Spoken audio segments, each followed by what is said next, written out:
तो शिक्षा को सही तरीके से समझा ही नहीं है।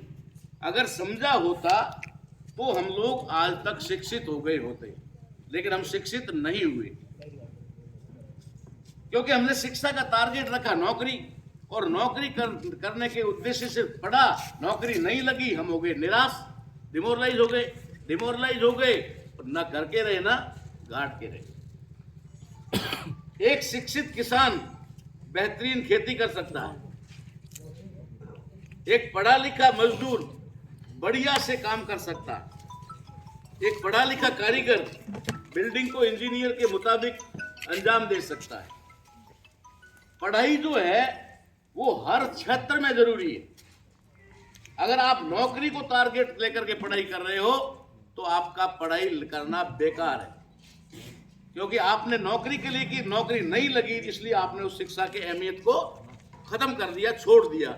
मुझे लगा कि कई लोग है ग्रेजुएट किए हुए, बीएड किए हुए, नौकरी नहीं लगी, तो वो साधारण से ऐसे काम कर रहे हैं जो एक अनपढ़ भी कर सकता है, एक अनपढ़ आदमी भी कर सकता है, वो काम करते हैं, डिमोरलाइज हो गए। अगर वो ये सोचे कि मैंने बीए किया, बीएड किया, मेरे में योग्यता तो है, तो मैं नौकरी नहीं लगी तो कोई बात नहीं, लेकिन मैं कार्य जो है वो मेरे स्तर का ढूंढूं।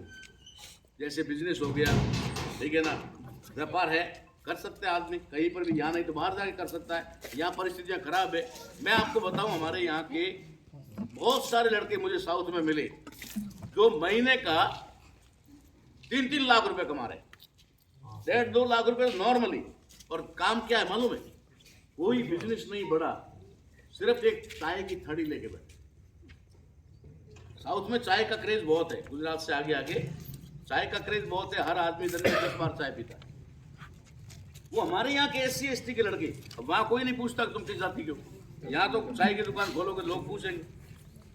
तो आपकी एजुकेशन जो होनी चाहिए वो हर क्षेत्र में होनी चाहिए कि मैं पढ़ लिख करके जहां भी जाऊंगा एक पढ़े लिखे की तरह काम करूंगा, तो वो काम भी अलग रूप का होगा, काम भी अलग रिजल्ट देगा। लेकिन हम लोगों ने सिर्फ अपने समाज को, अपने बच्चों को नौकरी तक सीमित कर दिया, नौकरी वाली पढ़ाई करवाई, दूसरी पढ़ाई नहीं करवाई। मैं आपको बताता हूँ, SC ST OBC भी, चलो IAS भी होंगे, IPS भी होंगे, पुलिस में थानेदार होंगे, तहसीलदार, पटवारी, ग्राम सेवक सब होंगे। बताओ कितने CA है? एक भी CA शायद उदाहरण अपवाद के तौर पे भी नहीं होगा। CA जो अपने आप में एक बहुत बड़ी हस्ती होती है, CA जो चार्टर्ड अकाउंटेंट होता है ना, वो कोई कम बात नहीं होती, उसके सामने IAS भी खड़े रहते हैं लाइन लगा के, तो उनकी भी ऑडिट वो करवाता है। तो हमने कभी कॉमर्स के बारे में सोचा ही नहीं। कॉमर्स के बारे में सोचा होता तो हम बिजनेस के बारे में सोचते, बिजनेस के बारे में सोचते तो बिजनेस तो एक अथाह भंडार है जहाँ आदमी कहाँ से कहाँ पहुँच सकता है। हमारे बीच में हमारे कई भाई हैं जो लोग ठेकेदारी में आगे बढ़ गए या कहीं बाहर जाके बिजनेस किया तो वहाँ आगे बढ़ गए। तो हमारी जो एजुकेशन लेने का जो उद्देश्य है वो चौतरफा होना चाहिए, ना कि एक पॉइंट पर फोकस होना चाहिए, सिर्फ नौकरी लेनी। अगर तुम शुरू से ही नौकर बनने का अगर करोगे तो IAS बन के भी नौकर ही रहोगे। IAS बनने के बाद में भी आपकी मानसिकता नौकर वाली रहेगी, और एक MLA, एक अनपढ़ मंत्री आपको इशारे पे नचाएगा, फिर आपकी योग्यता क्या है? कोई मतलब नहीं। इसलिए जो शिक्षा है वो शिक्षा को शिक्षा की दृष्टि से लो। शिक्षा एक प्रकार की नहीं होती है कि हमने कोई 90% ले लिया, 95% ले लिया, 10वीं पास कर लिया, 12वीं पास किया, ये शिक्षा नहीं है।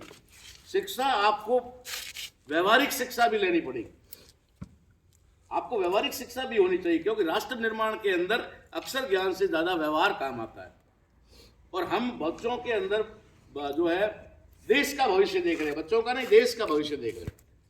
तो आप में से ही कल कोई जज बनेगा, आप में से ही कोई कल मंत्री बनेगा, आप में से कोई MLA बनेगा, कोई MP बनेगा, आप में से ही IAS IPS बनेंगे।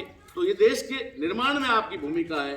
तो राष्ट्र का निर्माण जो है वो व्यवहारिकता से ज्यादा होता है, और एजुकेशन वाले से नहीं। एजुकेशन वाला एक अनपढ़ आदमी के आदेश पे काम करता है, और व्यवहारिक ज्ञान वाला सोच समझ करके करता है कि सही है या गलत है, तब करता है।